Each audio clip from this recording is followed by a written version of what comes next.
Eu matei o amor que sentia por ela com as minhas próprias mãos, pedaço por pedaço, até que só restasse ódio, e isso foi o mais libertador que já fiz na vida. A cunhada dela, aquela rapariga de olhos fundos como o Tejo em maré baixa, sussurrou-me o segredo na véspera do casamento. Ela destrói tudo o que toca, como um incêndio em pinhal seco. Mas eu ri, bebi mais um copo de vinho do Douro e casei-me mesmo assim, achando que o amor era mais forte que as mentiras. Agora, aos 42 anos, com as cicatrizes a latejarem como feridas abertas no peito, eu pergunto-me, e se o verdadeiro monstro não for ela, mas o homem que se recusa a ver o abismo à sua frente? O sol de Lisboa batia impiedoso no meu rosto enquanto eu descia a Rua Augusta, o ar carregado com o cheiro de pastéis de nata frescos e o burburinho dos turistas que invadiam a Baixa como formigas num piquenique.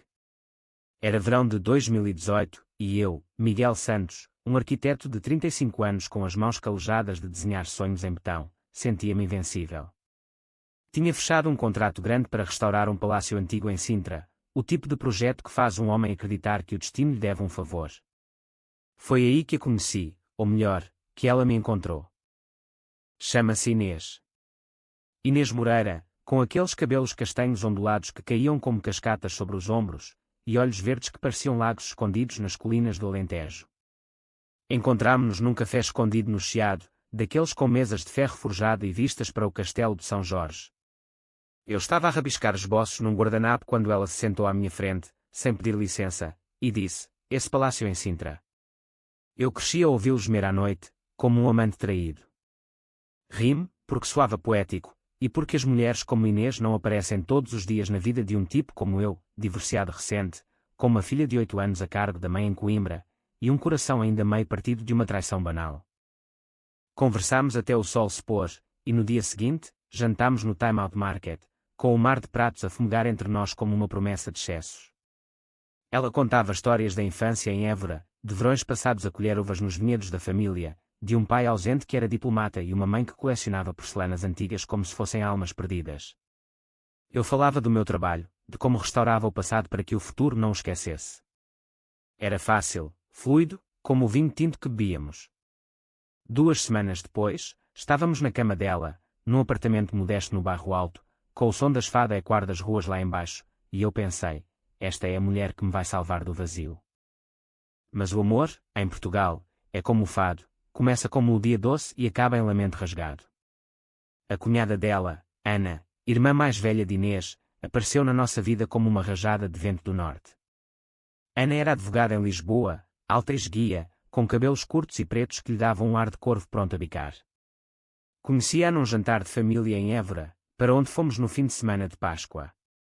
A casa dos Moreira era uma quinta antiga, com paredes de cal branca e um pátio cheio de laranjeiras que perfumavam o ar com doçura azeda. Sentámo-nos à mesa de carvalho, com pratos de bacalhau à brasa e salada de polvos, e Ana observava-me com aqueles olhos cinzentos, como se eu fosse um documento a ser dissecado. Então, Miguel, disse ela, cortando um pedaço de queijo da Serra da Estrela com precisão cirúrgica, o que te atrai em Inês? A beleza. Ou achas que consegues domar o furacão? Ri-me, achando que era brincadeira de cunhada produtora. Inês revirou os olhos e apertou a minha mão debaixo da mesa, os dedos frios como mármore. Mas Ana não parou. Na cozinha, enquanto lavávamos a louça, eu com as mangas arregaçadas, ela com o avental florido, ela aproximou-se tanto que senti o cheiro do seu perfume, algo madeirado e seco como cortiça. Escuta-me bem, Miguel. Inês não é o que parece. Ela devora homens como uvas podres. O meu irmão mais novo. Bem, ele não aguentou. E o pai dela? Enterrado no silêncio por causa dela. Parei, a esponja pingando água no chão de azulejos. Estás a brincar, não estás? Inês é perfeita. Ana riu, um som baixo e rouco, como o ranger de portas velhas. Perfeita. Ela é um veneno lento, embrulhado em mel. Casei-me com um tipo como tu uma vez, confiante, cego. Acabei com o coração em farrapos e uma pilha de papéis de divórcio. Se casares com ela, vais pagar caro. As palavras dela ficaram a pairar no ar úmido da cozinha, misturadas com o vapor das panelas. Voltei para a sala, onde Inês dançava descalça ao som de um fado tocado no violão pelo tio dela, e beijei-a com força, como se pudesse apagar o aviso com os lábios. naquela noite, deitados na cama de ferro da casa de hóspedes, com o ar filtrando pelas persianas, eu sussurrei-lhe ao ouvido: a tua irmã acha que és perigosa. Inês virou-se, os olhos brilhando no escuro. Ana é só ciumenta. Sempre foi. Eu sou tua, Miguel. Para sempre. Casei-me 3 meses depois, numa cerimónia simples na igreja de São Vicente de Fora, com o Tejo a brilhar lá embaixo como uma promessa de eternidade. Ana foi a madrinha, vestida de azul escuro, e quando trocámos os anais, os dela apertaram os meus com uma força que doeu. Boa sorte, murmurou ela, os lábios colados à minha orelha. Vais precisar. Ri-me de novo, tolo que era, e levei Inês para uma lua de mel em Sagres, onde o Atlântico nos batia com ondas furiosas, como se o mar soubesse o que eu ainda ignorava. Os primeiros meses foram um idílio. Mudámo-nos para um apartamento em Alfama, com varandas de ferro trabalhado e vistas para o castelo. Inês trabalhava como designer gráfica freelance, passando horas no computador a criar logos para marcas de vinho alentejanas, e eu mergulhava nos meus projetos. Fazíamos amor ao som das gaivotas, cozinhávamos juntos, ela com o seu segredo para o arroz de marisco perfeito, eu com as minhas histórias de obras. A minha filha, Sofia, vinha aos fins de semana de Coimbra, e Inês tratava-a como uma boneca, tecendo-lhe tranças e contando-lhe contos de fadas portugueses com princesas guerreiras. És a madrasta perfeita, dizia Sofia, e eu acreditava. Mas as fissuras começaram a aparecer como rachas numa parede antiga. Primeiro, foram as chamadas noturnas. Inês acordava à meia da noite, o telemóvel a vibrar como um inseto preso, e saía para a varanda a sussurrar. Quem é? Perguntava eu, sonolento. Só uma cliente chata do Porto, respondia ela, voltando para a cama com um beijo que cheirava a mentiras. Depois, os silêncios. Durante os jantares, os olhos dela vagavam para o vazio, como se estivesse a reviver memórias que não partilhava. Uma vez, encontrei um colar antigo no fundo da gaveta dela, uma cruz de prata com uma inscrição em latim, Amor Vincit Omnia. É da minha avó, disse ela, mas os dedos tremeram ao pegá-lo. Ana ligava-me de vez em quando, sempre com a voz baixa, como se temesse ser ouvida. Vês agora? Ela está a sugar-te a alma, Miguel. Deixa-a antes que seja tarde. Desligava, irritado, achando que era inveja de solteira. Mas no fundo, uma semente de dúvida plantava-se, regada pelo vinho que bebíamos cada vez mais. Uma noite, após um jantar regado a Porto Tawny, confrontei-a o que a Ana quis dizer com aquilo em Évora. Sobre o teu irmão. Inês ficou imóvel, o copo suspenso a meio caminho dos lábios. O meu irmão. Ele. Morreu num acidente de carro, há 10 anos. Bebeu demais, perdeu o controle na autoestrada para Faro. A Ana culpa-me porque discutimos na noite anterior. Bobagens de família. Abracei-a, sentindo o corpo dela rígido contra o meu, e jurei que nunca mais duvidaria. Mas naquela noite, sonhei com um carro a capotar na escuridão, faróis a piscar como olhos acusadores, e uma voz de mulher a rir por trás do volante. Acordei suado, com Inês a dormir pacificamente ao meu lado, e pela primeira vez, perguntei-me se o preço do amor não seria mais alto do que eu podia pagar. Os meses seguintes foram uma dança perigosa, como um fandango em terreno instável. O meu trabalho em Sintra avançava, mas as noites em casa tornavam-se campos minados. Inês começou a faltar a compromissos, um jantar com amigos em Belém, uma visita à Sofia em Coimbra. Estou exausta, dizia, enroscando-se no sofá com um copo de ginginha na mão. Eu encontrava recibos de táxis para endereços que não conhecia, um bar em Cais do Sodré, um hotel em Alcântara. Reuniões de trabalho, explicava ela, e eu engolia a bilis, recordando as palavras da Ana. Foi numa tarde chuvosa de outono, com o céu de Lisboa a chorar sobre os telhados de telha vermelha, que tudo desabou pela primeira vez. Voltei cedo do estaleiro em Sintra, as botas enlameadas, ansioso por um abraço. O apartamento estava silencioso, exceto por um murmúrio vindo do quarto. Abri a porta devagar, e lá estava ela, Inês, nua na nossa cama, com um homem que não reconheci, alto, de cabelo grisalho, talvez na casa dos 50. Ele vestia-se à pressa, murmurando desculpas em voz baixa, algo sobre não querer magoar ninguém. Inês sentou-se, os lençóis colados ao corpo como uma segunda pele, e olhou-me nos olhos sem uma lágrima. Miguel. Foi um erro. Ele é um antigo cliente. Por favor, não estragues tudo. O mundo parou. Senti o sangue a pulsar nas têmporas como o martelar de um pilão em obra. O homem saiu, tropeçando no tapete persa que eu comprara no mercado de Alcântara, e eu fiquei ali, imóvel, a chuva a bater na janela como palmas irónicas. Um erro, repeti, a voz rouca. Casámo-nos há 6 meses, Inês. Isso é um erro. Ela levantou-se, aproximando-se devagar, as mãos estendidas como uma suplicante. Eu amo-te. Foi só solidão. Tu estás sempre no trabalho, e eu. Eu sinto-me vazia aqui. As palavras dela eram como facas, cortando não o meu orgulho, mas algo mais profundo, a ilusão de que éramos invencíveis. Deixei-a falar, horas a fio, entre lágrimas que pareciam genuínas e promessas que soavam ensaiadas. Perdoei-a, porque o amor, nesse momento, era uma corrente que me prendia mais que me libertava. Mas naquela noite, sozinho na varanda com uma garrafa de bagaço, liguei para a Ana. Tens razão, disse eu, a voz embargada. Ela traiu-me. Do outro lado, silêncio, depois um suspiro longo. Eu avisei-te, Miguel. Agora, decide, perdoas e morres aos poucos, ou lutas e vives para contar a história. Desliguei sem responder, mas a semente de dúvida tinha germinado em algo mais perigoso, uma raiva fria, calculada, como o planeamento de uma restauração que não perdoa erros. A traição não é um raio que cai do céu, é um gotejar constante, como a umidade que rói as paredes das casas antigas em Lisboa. Após aquele dia, Inês e eu entramos num equilíbrio precário, como 2 acrobatas num arame esticado sobre o Tejo.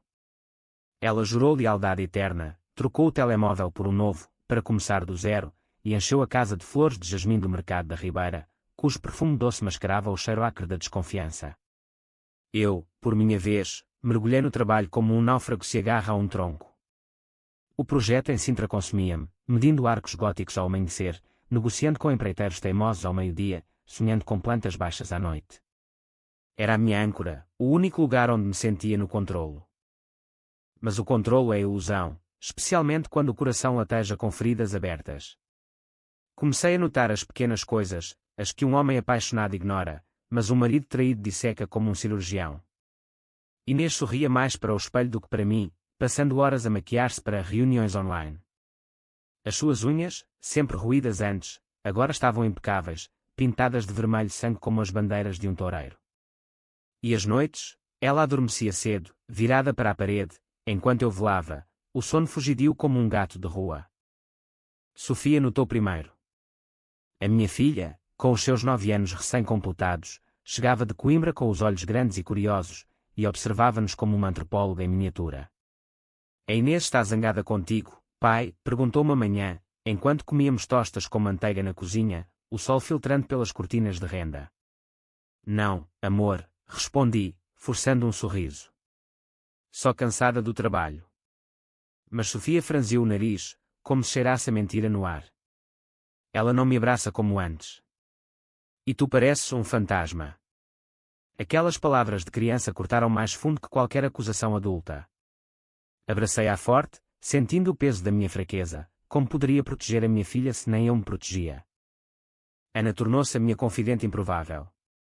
Encontrávamo-nos em cafés discretos do Chiado, longe dos olhos de Inês. Ela bebia café preto, sem açúcar, e ouvia as minhas confissões com a paciência de uma confessor. É o padrão dela, disse-me uma tarde, enquanto a chuva miúda molhava as mesas exteriores. Inês atrai, consome, descarta. Com o nosso irmão, Tomás, foi pior. Ele era frágil, um poeta que escrevia versos sobre o mar da Nazaré. Ela seduziu, usou para fugir de casa, e quando ele descobriu as dívidas que ela contraiu em nome dele o carro. A polícia disse álcool, mas eu sei, era desespero. Os olhos de Ana brilhavam com lágrimas não derramadas, e pela primeira vez, vi a dor por trás da armadura. Por que me avisaste, então? Perguntei. Ela encolheu os ombros. Porque tu parecias decente. E porque, no fundo, odeio vê-la destruir mais uma vida. Essas conversas plantaram em mim uma semente de vingança, não o tipo explosivo de um filme americano, mas algo português, subtil e demorado, como o cozinhar de um cabrito no forno de barro.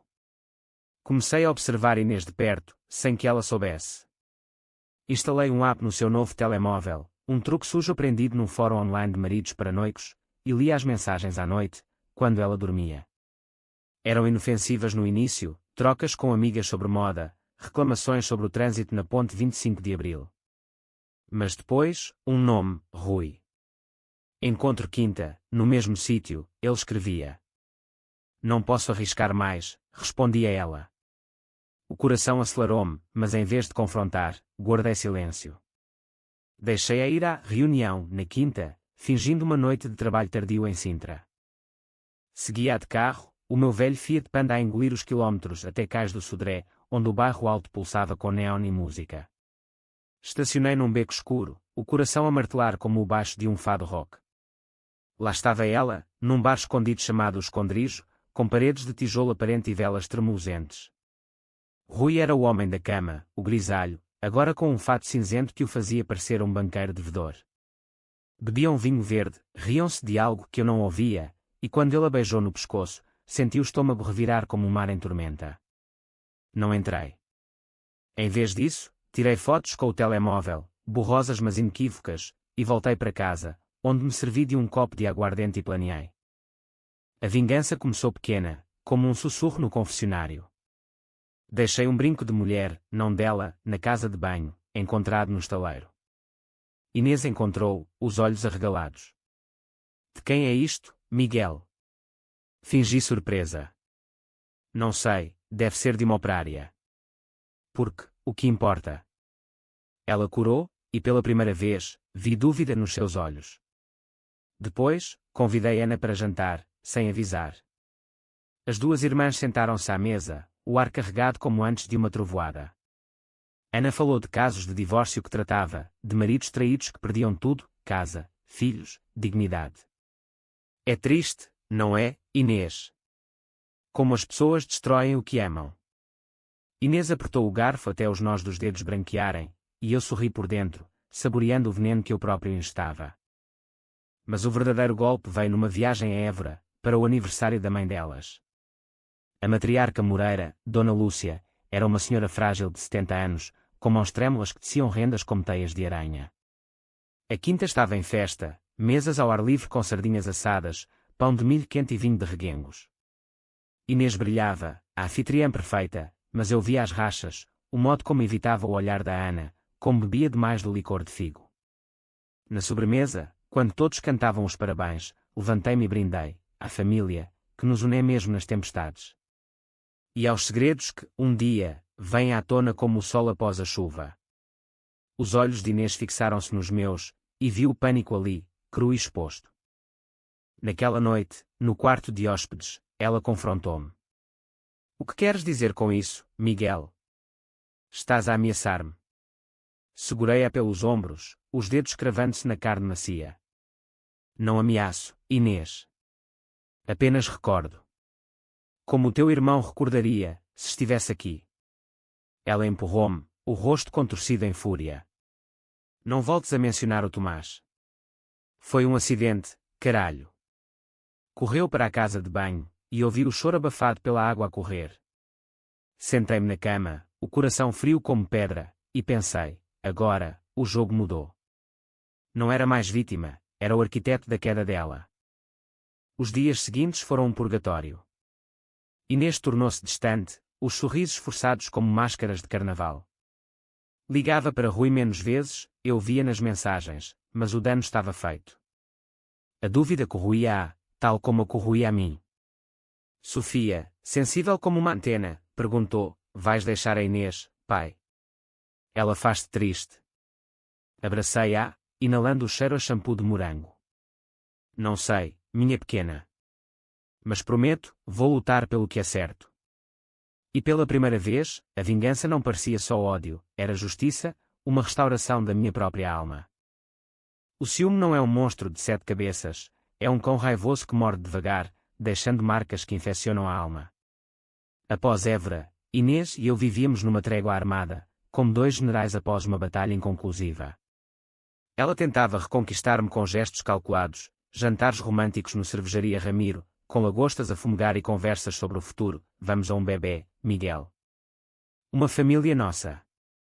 Eu assentia, beijava-a, mas por dentro, o frio instalava-se, um inverno prematuro no coração de Lisboa. O projeto em Sintra aproximava-se do fim, e com ele, veio a exaustão. As noites eram curtas, preenchidas com desenhos até de madrugada, o cheiro de café queimado no ar. Inês usava isso a seu favor, saía mais, para descontrair, voltando com o perfume misturado ao fumo de cigarros que nunca fumava em casa. Uma vez, encontrei um isqueiro de prata no bolso do casaco dela, gravado com iniciais, R.M. Rui Moreira. Não, Rui Marques, como descobri mais tarde, um investidor de 52 anos, divorciado, com uma penthouse em Cascais e um fraco por mulheres mais novas. Decidi aprofundar a investigação, não por loucura, mas por necessidade, como um arquiteto que sonda fundações antes de erguer paredes. Contratei um detetive privado, um tipo discreto chamado Vasco, ex-polícia com bigode grisalho e sotaque transmontano. Encontrámo-nos num tasco em Moraria, com bifanas a crepitar na grelha. Quero saber tudo sobre Rui Marques e a minha mulher, disse eu, deslizando um envelope com 1000 euros. Vasco assentiu, os olhos semicerrados. Em Portugal, os segredos são como o vinho, envelhecem bem, mas azeda o paladar. Dê-me uma semana. Os relatórios chegaram por e-mail, anónimos, como fantasmas digitais. Rui era um tubarão, propriedades em todo o Algarve, ligações políticas que cheiravam a corrupção, e um historial de affaires que lia como um romance picante. Com Inês, começara há 4 meses, antes da nossa traição exposta, ela procurava emoção, notava Vasco. Fotos, eles em jantares em rooftops do Bairro Alto, mãos entrelaçadas, um fim de semana em Comporta, ela de biquíni na praia, ele com um chapéu de palha ridículo. O pior, mensagens. Amo-te, mas ele suspeita, escrevia ela. Deixa-o, vem para mim, respondia ele. Não posso, ainda não. Ler aquilo foi como engolir vidro moído. Sentei-me na varanda, o Tejo a refletir as luzes da cidade como estrelas caídas, e chorei pela primeira vez desde o divórcio anterior. Não por ela, mas pela ilusão que construíra, uma vida de azulejos reluzentes e jantares à luz de velas, agora rachada como uma fachada em ruínas. Liguei para a Ana, a voz trêmula. É pior do que pensavas. Ela ouviu o relatório em silêncio, depois, usa isso, Miguel. Não para destruir-te, mas para libertares. Eu ajudo-te. Pela primeira vez, vi Ana não como cunhada, mas como aliada, uma irmã na guerra contra o veneno da própria sangue. A vingança escalou, subtil como o fado que se insinua na alma. Comecei a partilhar fragmentos com Inês, sem revelar a fonte. Uma manhã, ao pequeno almoço, torradas com azeite e tomate, comentei casualmente, ouvi dizer que o Rui Marques anda metido em sarilhos. Impostos não pagos, algo assim. Ela engasgou-se com o café, os olhos verdes endurecendo. Quem? Não conheço nenhum Rui. Sorri, espalhando manteiga no pão. Estranho, vi uma foto dele num jornal. Parecia-te familiar. O silêncio que se seguiu foi ensurdecedor, quebrado só pelo tic-tac do relógio de parede. Depois, envolvi Sofia, não diretamente, mas como catalisador. Levei a miúda a um espetáculo de marionetas no Museu dos Bonecos em Lisboa, e ao voltar, Inês preparara o jantar, cozida à portuguesa, o meu favorito. Mas Sofia, com a inocência cruel das crianças, disse: a mamã diz que as madrastas más comem os pais. Tu não és má, pois não, Inês. Inês congelou, a colher de servir suspensa. Claro que não, querida. Mas vi o tremor, o modo como evitou o meu olhar. Mais tarde, no quarto, ela explodiu: estás a envenenar a tua filha contra mim. Por quê, Miguel? Por um erro. Segurei-a pelos pulsos. Erro. São meses de mentiras. E se eu tivesse um Rui na minha vida? Ela debateu-se, uivando como uma gata encurralada. Tu não és como eu. Tu és fraco, sempre foste. Aquela noite, dormiu no sofá, e eu no quarto, o sono vindo em fragmentos. Sonhei com Tomás, o irmão dela, um rapaz magro com olhos sonhadores, a conduzir na autoestrada escura, o rádio a tocar Amália Rodrigues. Ela mentiu, sussurrava ele do banco do passageiro. Acordei com o suor frio, e pela manhã, decidi, era tempo de confrontar Rui. Marquei um encontro através de Vasco, um investidor interessado num dos meus projetos. Encontrámo-nos no Hotel Tivoli, lobby de mármore e lustres que pingavam luz como chuva de ouro. Rui chegou pontual, fato azul marinho, sorriso de tubarão. Apertei-lhe a mão, sentindo a umidade do medo no seu aperto. Ouvi falar bem de si, Marques. Mas também ouvi rumores sobre a Inês Moreira. O sorriso dele vacilou, como uma máscara a escorregar. Inês. Uma amiga. Nada mais. Mostrei-lhe uma foto no telemóvel, eles na praia de Comporta. Amigos não beijam assim. Ele empalideceu, o bigode a tremer. O que queres, Santos? Dinheiro. Deixa-a em paz, ela não te ama. Rime, um som seco como folhas mortas.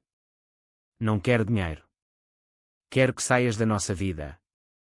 E se não saíres, mostro isto à mulher dele, à ex, quer dizer. E aos teus parceiros de negócios. Portugal é pequeno, Rui. Os escândalos viajam mais rápido que o comboio alfa pendular. Ele levantou-se, o rosto vermelho como um tomate alentejano. Vais arrepender-te. Mas saiu, e eu senti o primeiro gosto verdadeiro de poder, amargo, mas viciante. Inês descobriu dias depois, através de uma mensagem dele, ele sabe. Acabou. Confrontou-me na cozinha, pratos a voar como pássaros zangados. Fizeste o quê? Ameaçaste-o. Gritei de volta, como tu me ameaçaste com as tuas mentiras. Sai de casa, Inês. Pede o divórcio se quiseres. Ela parou, o peito arfando, e por um momento, vi vulnerabilidade, a rapariga de Évora, não a sedutora. Não posso. Amo-te, à minha maneira. Mas eu já não ouvia. A vingança não era só dela, era minha, uma reconstrução das ruínas. Ana veio nessa noite, com uma garrafa de vinho do Dão e olhos solidários. Sentámo-nos na varanda, o Tejo a sussurrar segredos. Estás a libertar-te, disse ela. Mas cuidado, o ódio consome tanto como o amor. Bebi um gole, sentindo o calor descer pela garganta. Talvez. Mas agora, sou eu quem controla o fogo. Confissões em Portugal são como missas ao domingo, rituais que limpam a alma, mas deixam o peso nos ombros. Após o confronto com Rui, Inês mudou, não para melhor, mas para uma fragilidade fingida que me irritava mais que as mentiras. Ela cozinhava pratos da infância, como caldo verde fumegante com chouriço crocante, e deixava bilhetes na minha almofada. Perdão, meu amor. Vamos recomeçar. Eu comia em silêncio, lendo os relatórios de Vasco como um rosário de pecados. Descobri mais, Inês não era só infiel, era uma colecionadora de destruição. O pai, o diplomata, abandonara a família após um escândalo, ela acusara-o de abuso, mas Ana jurava que era vingança por ele se recusar a pagar dívidas dela. Tomás, o irmão, não morrera só por álcool, uma carta de suicídio póstuma culpava-a por roubar-lhe a luz. Confrontei-a numa noite de tempestade, o vento a uivar pelas ruas de Alfama como almas penadas. Estávamos na sala, o lume crepitando na lareira de azulejos, e eu atirei os papéis para a mesa de centro. Lê isto, Inês. A tua vida, em preto e branco. Ela pegou neles, os dedos a tremer como folhas de sobreiro ao vento. Onde arranjaste isto? Não importa. Importa a verdade. Tomás, tu empurraste-o para aquilo. Lágrimas correram, genuínas pela primeira vez. Não. Eu amava-o, à minha maneira. Ele era fraco, Miguel. Como tu estás a tornar-te. Levantou-se, o rosto molhado. Sim, traí-te. Sim, usei o Rui para sentir-me viva. Mas tu. Tu és um túmulo ambulante, com os teus projetos e a tua filha. Eu preciso de fogo, não de cinzas. As palavras dela foram como um murro no estômago, mas em vez de cair, ergui-me. Fogo. Tu incendias tudo e foges das chamas. Sai, Inês. Leva as tuas coisas. Ela riu, um som histérico quicou nas paredes. E a Sofia? Vais contar-lhe que a madrasta era uma puta. Segurei-a pelo braço, a raiva a ferver. Não voltes a mencionar a minha filha. Tu não a mereces. Ela debateu-se, unhas cravando-se na minha pele, deixando marcas vermelhas como estigmas. Vais pagar por isto, Miguel. Eu destruo-te, como destruí os outros. Saiu nessa noite, arrastando uma mala pela escada, o eco dos saltos como tiros. Fiquei sozinho, o apartamento vazio como uma concha na praia da Ericeira. Liguei para Ana, que veio imediatamente, trazendo sopa de cação e um abraço que cheirava a lavanda. Acabou? Perguntou, servindo-me uma tigela quente. Por enquanto. Contei-lhe tudo, e ela ouviu, os olhos cinzentos suavizando. Ela vai voltar. Inês não desiste fácil. Mas tu és mais forte agora. Dormiu no sofá, e pela primeira vez em meses, senti paz, frágil, mas real. Os dias sem ela foram um renascimento lento. Mergulhei no trabalho, o palácio em Sintra reabriu com uma gala, eu no centro, a discursar sobre restaurar o que foi quebrado. Sofia veio mais vezes, e juntas pintámos azulejos no ateliê, rindo de manchas de azul cobalto no chão. A Inês não volta, pai? Perguntou uma vez, os olhos castanhos como os meus. Não, amor. Agora somos só nós. Mas no fundo, sabia que a história não acabara. Inês ligava, mensagens suplicantes, volta para mim. Errei. Ignorava-as, mas cada uma era um anzol no meu peito. Ana e eu aproximámo-nos, perigosamente. Jantares tornaram-se rotina, petiscos no acevicheria, conversas que fluíam como o Douro em cheia. Ela contava casos do tribunal, maridos traídos que vingavam com fortunas perdidas, e eu partilhava os meus medos. Uma noite, após um concerto de fado no Senhor Vinho, beijámo-nos na rua escura, os lábios dela macios e urgentes. Isto é errado, murmurei, afastando-me. Sou cunhado dela ainda. Ana sorriu, triste. Não por muito tempo. Mas toma cuidado, Miguel. O coração não perdoa erros. Inês voltou 2 semanas depois, numa tarde de sol invernal, com o rosto magro e olhos encovados. Bateu à porta, vestida com um casaco velho que eu lhe comprara em Óbidos. Deixa-me entrar. Por favor. Hesitei, mas o velho amor, ou pena, venceu. Entrou, sentando-se no sofá como uma visita. Estive com a mãe em Évora. Ela disse que me perdoa, mas tu. Tu és a minha casa. Chorou, e eu, tolo, abracei-a, fizemos amor ali mesmo, desesperado e cru, como animais feridos. Mas no dia seguinte, ao acordar com o cheiro dela nos lençóis, encontrei o telemóvel dela no chão, e uma mensagem de Rui: volto na próxima semana. Ela cedeu. A fúria foi um incêndio. Não gritei, em vez disso, planeei. Liguei para Vasco, quero provas irrefutáveis. E algo sobre o Tomás. Dias depois, recebi um dossiê: Tomás não morrer em acidente, freios sabotados, segundo um mecânico suspeito. Inês pagara-lhe em dinheiro, rastreado até à conta dela. Confrontá-la foi como erguer uma parede de betão, irrevogável. Mostrei-lhe os documentos na cozinha, o sol a filtrar pelas janelas. Mataste-o, Inês. Não com as mãos, mas com o teu egoísmo. Ela negou, gritando, mentiras. A Ana plantou isso. Mas vi a culpa nos olhos, o abismo a engoli-la.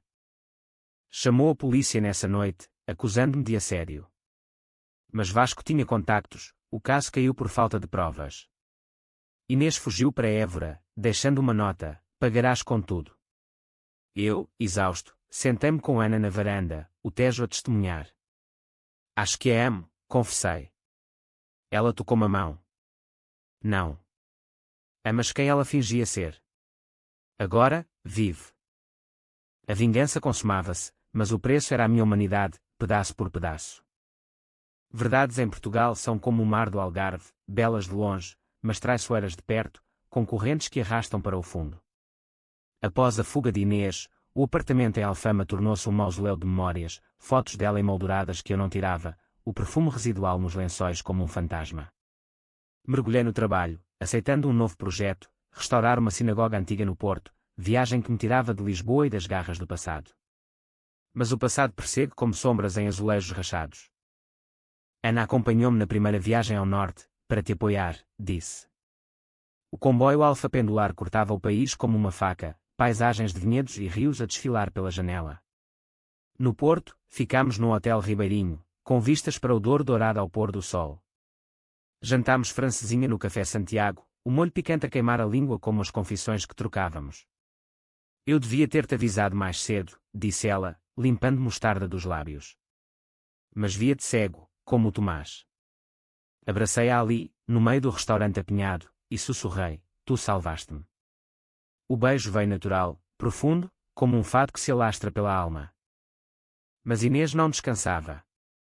Mensagens chegavam como marés altas, estou grávida, Miguel. Do Rui. Não sei. Mas é teu dever.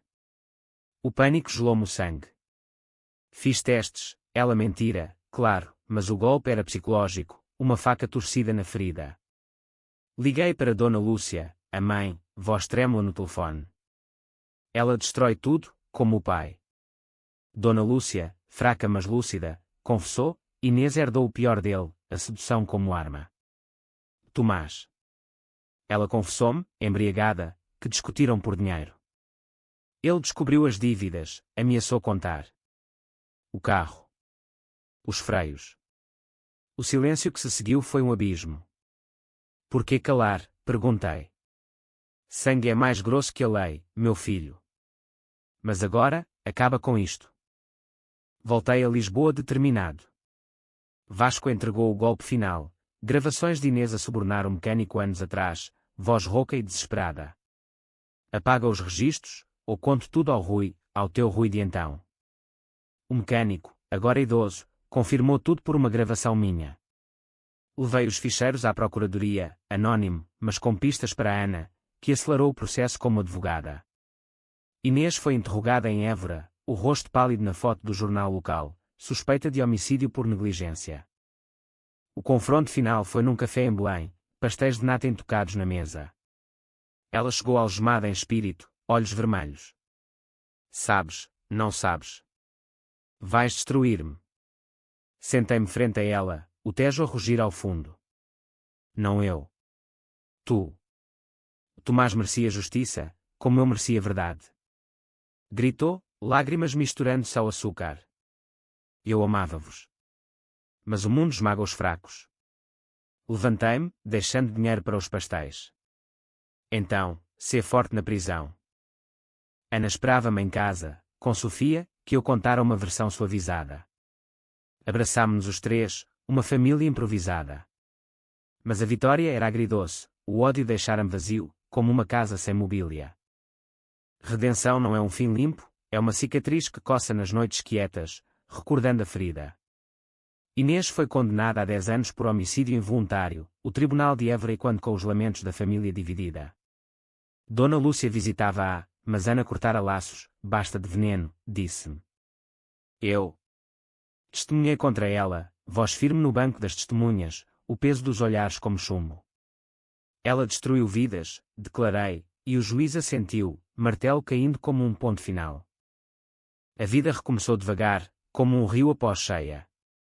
Mudei-me com Sofia para uma casa em Cascais, paredes brancas e jardim com buganvílias cor-de-rosa. O projeto no Porto ganhou prémios, e eu, aos 42, sentia-me renascido, arquiteto não só de pedra, mas de si mesmo.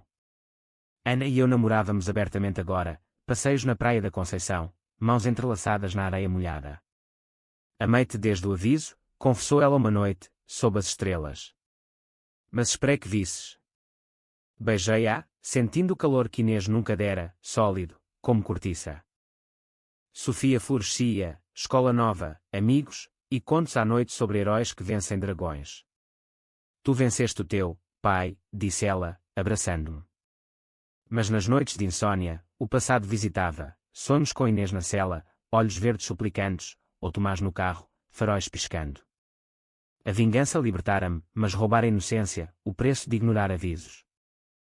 Hoje, caminho pela baixa, sol nos azulejos, e sorriu para o Tejo. Casei-me de novo, com Ana, numa cerimónia simples em Sintra. Ao amor que vê as sombras, brindamos. E se Inês sair um dia? Enfrentarei, mais forte. Porque em Portugal, as histórias não acabam, renovam-se, como o fado que morre e renasce na garganta.